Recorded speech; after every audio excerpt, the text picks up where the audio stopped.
Welcome back to Mog's Cast, everybody. This is Mog once more here. We are playing some Kerbal Space Program today. It's been a little while since we've done some KSP, but I've been playing a bit lately, not a whole lot, but I've been enjoying the new contract update and having fun, actually having some like goals to do in like an actual campaign mode, you know?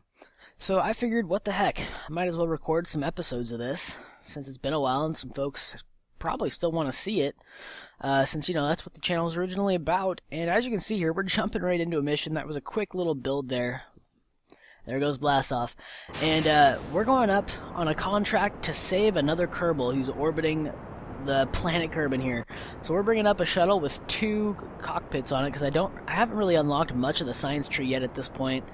I mean, I've got a decent ways in, got some variability in our parts. We actually have decouplers, things like that now at this point. It's kind of past the boring portion at the start, but we're hopping up. I decided to remove that UI there, because I really like this game. It is so damn pretty. You can get some beautiful screenshots out of this game, and some beautiful video, not just screenshots, I suppose. Heading on up, we're going to capture the whole launch process here. You can see the staging. It's pretty much all at the launch stage here is all solid rockets. There goes the first set of the tall ones. Here comes the second tier, second stage of all the solid rockets, another 7 of them. 6 on the outside and 1 in the center. After this, we transition to actual liquid chemical engines to get up and about into the actual final orbit. We're going after Gildas Kerman there, as you can see, just checking the map, seeing where he is. We're gonna be, it looks like, a bit ahead of him. But that's okay. We can figure it out from there. It's getting pretty hard to turn at this point. Thankfully, that stage just burnt out, and we can start actually tilting over, cutting our thrust just a little bit, checking things out, seeing how it's gonna go. We're tilting over since we're quite late. 30 kilometers up. We should have been tilted over at 45 to be about, you know, the 10-kilometer range. With those solid boosters and not much control with my rocket, didn't have RCS unlocked at this point. I pretty much just kind of wrote it out, saw what happened. So let's take a peek. I think we're gonna go way tall apoaps here, if we can check the map. But you may notice that since I was talking over that fast-forwarded part, this is all going to be post-commentary. I recorded this previously, and going back through now, after editing the video, hopefully this will actually make for a little bit more interesting videos. I should be able to actually solidify them, not be super lengthy, and still get a full mission. And now this is a pretty simple one. It's just a quick orbit and then deorbit after we rendezvous with the Kerbal here, Gildas, I think his name was.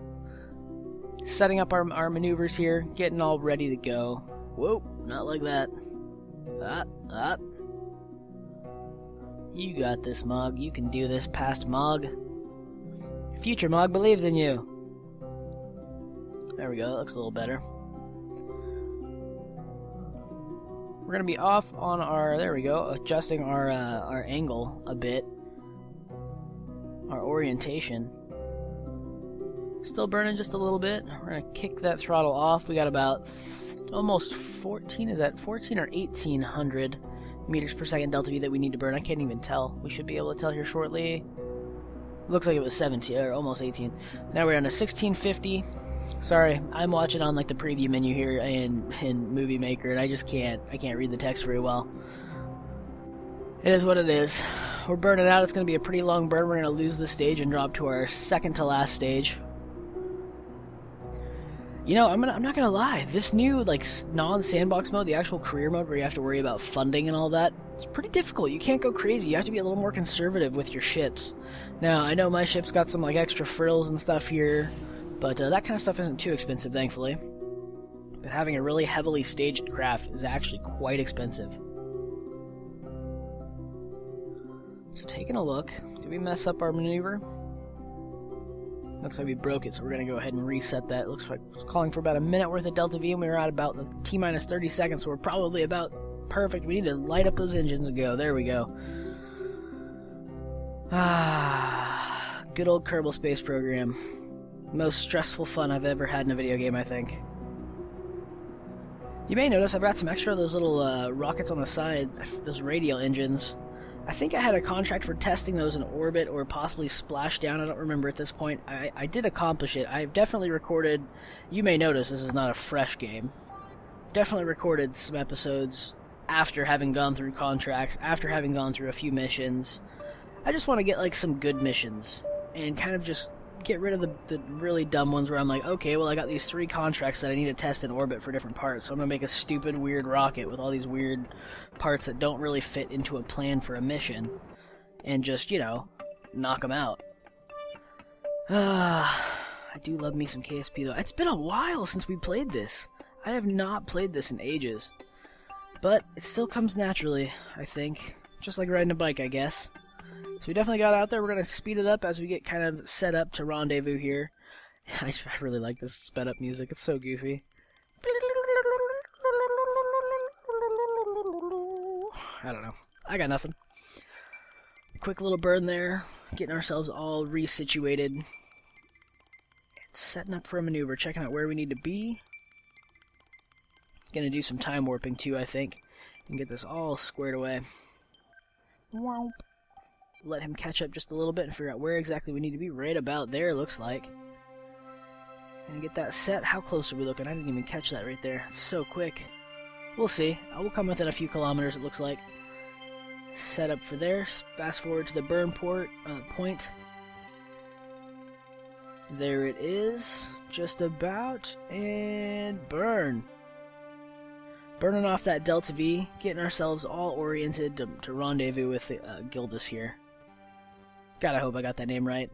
Like I said, it's kind of awkward. I can't really see terribly clear text at this point. Coming back in full speed. Music is normal. We're coming in to find him. Gildas Kerman right there. The ship is here to pick you up, sir. Don't you worry. We're gonna rescue you.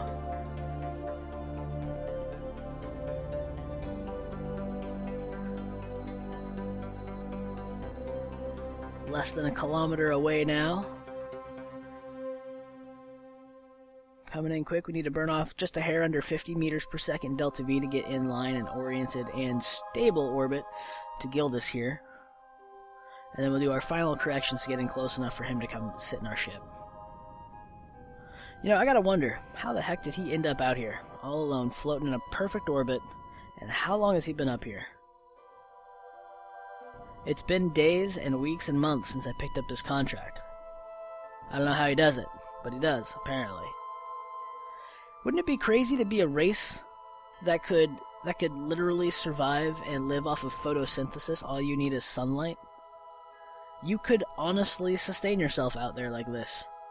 If you were like a plant, you'd be producing oxygen with your carbon dioxide you breathe out, assuming you had lungs. I don't know how that would entirely work. That seems like it'd be a really, really overpowered, to use a game term, an overpowered racial ability, you know? Like, yeah, I don't need to eat. I don't really need to bring oxygen tanks with me. I'm a friggin' plant. Deal with it. You could just sit up here in orbit for months. It would be boring. There would be that.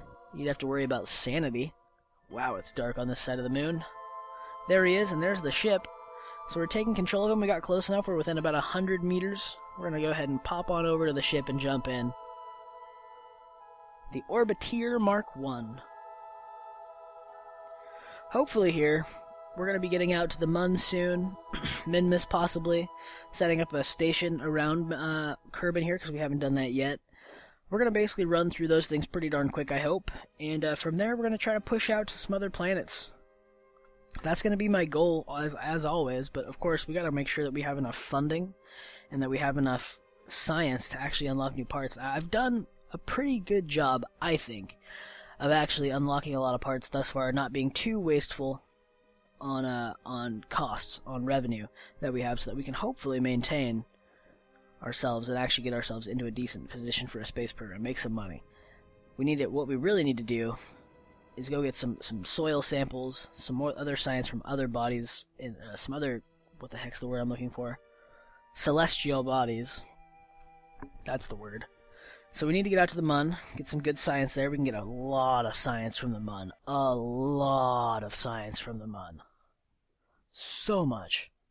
What I really need to do is unlock some of those drone parts and some of the rover parts so that we can really go explore and not have to worry about just needing fuel. All we need to do is worry about powering the launcher, get to the Mun, land, drop off our buggy, go take some soil samples from different areas, come back, we should have tons of science at that point, and unlock some new stuff. Now, it does take, of course, if you've messed with KSP at this point and you know kind of about how the science tree works, it takes so much science getting into the further tiers. So much, like hundreds upon hundreds of science for a single unlock.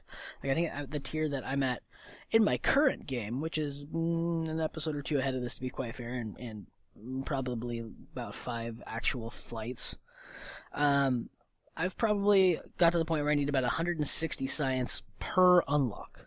Maybe a couple of 90s remain that I haven't unlocked, but I believe I'm mostly to the next tier.